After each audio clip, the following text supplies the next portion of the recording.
प्यारे विद्यार्थियों, जैसा कि आपको पता है कि class 10th NCERT book class 10th 1.1 के आज हम सवाल करेंगे। आज हम करने जा रहे हैं क्लास 10th एनसीईआरटी बुक अध्याय 11। दो क्वेश्चन है आपका, त्रिज्या 7 सेंटीमीटर त्रिज्या वाले एक वृत्त के त्रिज्या खंड का क्षेत्रफल ज्ञात कीजिए जिसका कोण 60 डिग्री है। यहाँ पे त्रिज्या कितनी दे रखी है? सबसे पहले एक वृत्त बनाएंगे। अब इसमें त्रिज्या दे रखी 7 सेंटीमीटर, ठीक है।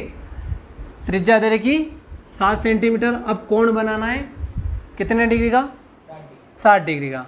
तो यहाँ पे आपको पता है कि त्रिज्या इधर भी होती है, इधर भी होती है, इधर भी होती है, यानी आप कोण बनाएंगे 60 डिग्री का। तो कहाँ से बनेगा ये? यहाँ से बना दूँ मैं, ठीक है। तो यहाँ पे आपका थीटा कितना बन गया है? 16 डिग्री। अब यहाँ पे देंगे, यानी कि त्रिज्या दे रखी है आपकी, त्रिज्या कितनी दे रखी है? 7 सेंटीमीटर और थीटा कितना दे रखा है? 60 डिग्री।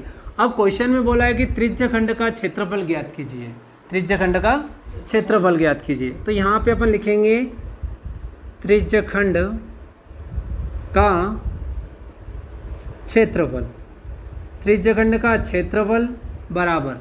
अब आपको पता है कि त्रिज्या खंड का क्षेत्रफल का फॉर्मूला क्या है?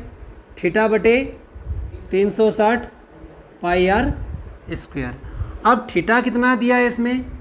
60 बटे में 360 और पाई का मान कितना है?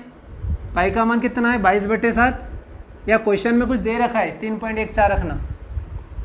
अब आर का मान कितना है? 7 गुणित 7, 7 से 7 कैंसिल हो गया। अब बचा 0 से 0, 6 कम 6, 6 6 36।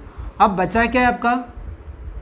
22 गुणित 7 बटे में 6, और कट रहा है तो काट दो, 2 3 6, 2 एकम 2, 2 एकम 2, यानी आपका आंसर आया 11 का गुणा 7 में कर दो, 11 इंटू 7 बटे में 3, 11 7 77 बटे में 3 सेंटीमीटर स्क्वायर। 6 सेंटीमीटर त्रिज्या वाले एक वृत्त के एक त्रिज्या खंड का क्षेत्रफल ज्ञात की जिसका कोण 60 डिग्री। तो सबसे पहले अपन डायग्राम बनाएंगे। अब यहाँ पे होता है केंद्र बिंदु और यहाँ पे होती है त्रिज्या, यहाँ पे होती है त्रिज्या। अब उसके बाद अपन बनाएंगे 60 डिग्री का कोण बनाएंगे, ठीक है। यहाँ पे ये त्रिज्या होगा, कितने त्रिज्या कितनी है? 6 सेंटीमीटर, और थीटा कितना बना हुआ है? थीटा कितना है? 60 डिग्री। तो यहाँ पे मैं लिख दूंगा 60 डिग्री। अब यहाँ पे लिखेंगे वृत्त की त्रिज्या। क्या लिखेंगे? वृत्त की त्रिज्या। तो त्रिज्या कितनी है आपकी? 6 सेंटीमीटर, और थीटा कितना दिया है? थीटा कितना है आपका? 60 डिग्री। अब क्वेश्चन में बोला है कि त्रिज्या खंड का क्षेत्रफल ज्ञात कीजिए। तो मैं यहाँ पे लिखूंगा त्रिज्या खंड का क्षेत्रफल। इसका फॉर्मूला क्या है बोलो? थीटा बटे 360 पाई आर स्क्वायर।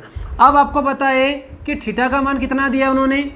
60 बटे में 360, और पाई का मान 22 बटे 7, और आर का मान कितना है? 6 गुणित 6। ये 6 गुणित 6 क्यों लिखा है? क्यों लिखा? क्योंकि यहाँ पे स्क्वायर है, ठीक है। अब उसके बाद ये 0 से 0, 6 कम 6, 6 6 36। अब यहाँ से 6 से 6 कैंसिल हो गया, 6 से 6 कैंसिल हो गया। तो बचा क्या है अब बताओ? 22 गुणित 6 बटे में क्या बचा है? 7। अब इन दोनों का गुणा करो, कितना आ रहा है? 132 बटे में सेंटीमीटर स्क्वायर। ये नहीं भूलना आपको, सेंटीमीटर स्क्वायर लिखना जरूरी है, ठीक है। एक वृत्त के चतुर्थांश का क्षेत्रफल ज्ञात कीजिए जिसकी परिधि 22 सेंटीमीटर है। तो यहाँ पे लास्ट में बोला कि उसकी वृत्त की परिधि ज्ञात कीजिए। तो यहाँ पे लिखूंगा मैं वृत्त की परिधि, वृत्त की परिधि। अब परिधि कितनी दी है? 22 सेंटीमीटर, 22 सेंटीमीटर। अब उसके बाद यानी वृत्त की परिधि का फॉर्मूला क्या है? 2 पाई आर बराबर 22 सेंटीमीटर। समझना, बहुत इंपॉर्टेंट क्वेश्चन है। अब यहाँ पे मान किसका निकालना है? यानी कि त्रिज्या यानी आर का मान निकालना है। तो आर आपका यहीं रहेगा। अब ये 22 यानी कि अभी काय में है? गुणा में, तो काय में भेज दूंगा इसको मैं। अपॉन में यानी भाग में।